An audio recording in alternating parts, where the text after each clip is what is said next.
Welcome to holistic learning and healing. आज हम लोग आभा मंडल के बारे में डिस्कस करेंगे। इस संसार में सभी वस्तुओं का आभा मंडल होता है। जीव का होता है, मानव का होता है, और भी सभी द्रव्य रखने वाला, मैटर रखने वाला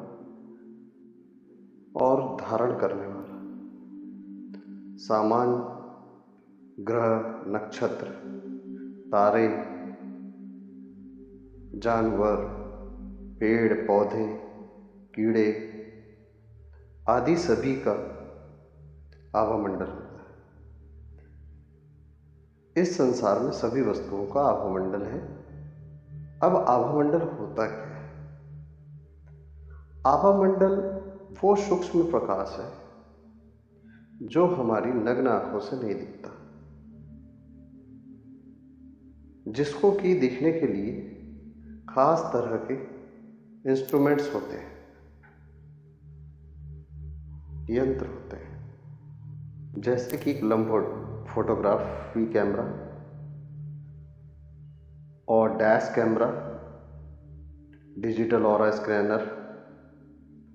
ये सभी के द्वारा ऑरा को फोटोग्राफ किया जाता है, स्कैन किया जाता है और फिर जो रंग उसमें उपलब्ध होते हैं उनको कलर मैट्रिक्स के द्वारा दिखाया जाता है। तो अब हमें समझना है कि आभा मंडल क्या होता है। आभा मंडल वो सूक्ष्म शरीर है ऊर्जाओं के द्वारा निर्माण किया गया जो आपके शरीर के आसपास होता है। इसमें बहुत से प्रकार की तरंगें होती है, 7 रंगों के कलर के रूप में देखी जा सकती है। ये तरंगे शरीर के सभी अंगों को रिप्रेजेंट करती है, प्रतिनिधित्व करती है। सारे चक्रों के मेरिडियंस को रिप्रेजेंट्स करती है। मेरिडियन सर्किट्स होता है बॉडी के लिए, उस अंगों को भी ये प्रतिनिधित्व करती है। बस इतना सा फर्क है कि शरीर हमारा फिजिकल बॉडी है और जो आभा मंडल है वो हमारा सूक्ष्म बॉडी है। शरीर में घटने वाली कोई भी घटना हो, परिवर्तन हो, उसका सीधा सा रिफ्लेक्शन आपके आभा मंडल पर दिखता है और आपके आभा मंडल में किसी भी प्रकार का परिवर्तन शरीर पर असर डालता है। जब हम किसी भी प्रकार का नकारात्मक ऊर्जा के संपर्क में आते हैं तो वो शरीर में उसी तरह का प्रभाव छोड़ती है। इसी प्रकार से शरीर में कोई एक विचार आया जो नकारात्मक है और उस विचार का प्रभाव आपको आभा मंडल में दिखेगा। जो हमारा सूक्ष्म शरीर है वो लगभग 4 फीट का होता है। इसमें 7 लेयर्स होती हैं। इन 7 लेयर्स रेनबो के कलर के हिसाब से होती हैं। सभी कलर क्रम के हिसाब से निर्धारित होते हैं।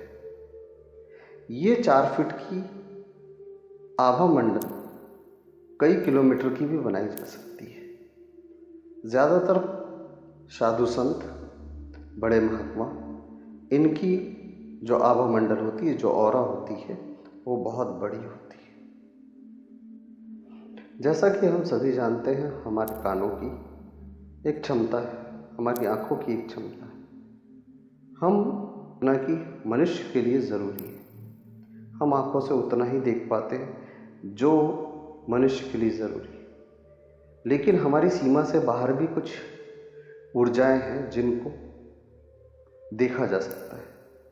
जानवर जो होते हैं, बिल्ली, डॉग, बाकी के जो जंगली जानवर होते हैं, वो सभी इन ऊर्जाओं को देख पाते हैं, जिसको हम इंफ्रारेड लाइट्स, अल्ट्रावायलेट लाइट्स की परिभाषा भी देते हैं। हमारे द्वारा सोचे गए जो भी विचार हैं वो सकारात्मक और नकारात्मक प्रभाव छोड़ते हैं। जिस भी तरह से हमने विचार किया है, शब्द का प्रयोग किया है, वो हमारे आभामंडल पर सकारात्मक नकारात्मक प्रभाव छोड़ते हैं। इसी प्रकार से हमारी इमोशनल हेल्थ, मानसिक हेल्थ, मेंटल हेल्थ और स्पिरिचुअल हेल्थ पर का भी सीधा प्रभाव आभामंडल पर देखा जाता है।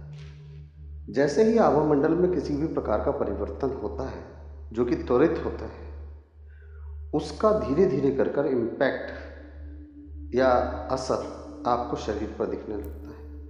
आपका अगर सोच का एक खास तरह का पैटर्न है, नकारात्मक पैटर्न है, आपका जीवन शैली का एक खास तरह का पैटर्न है, तो वो पैटर्न का असर आपके शरीर के अंगों पर डेफिनेटली मिलेगा। तो अगले वीडियो में हम देखेंगे कि ऑरा को कैसे शुद्ध किया जाता है अलग अलग विधियों के द्वारा। धन्यवाद।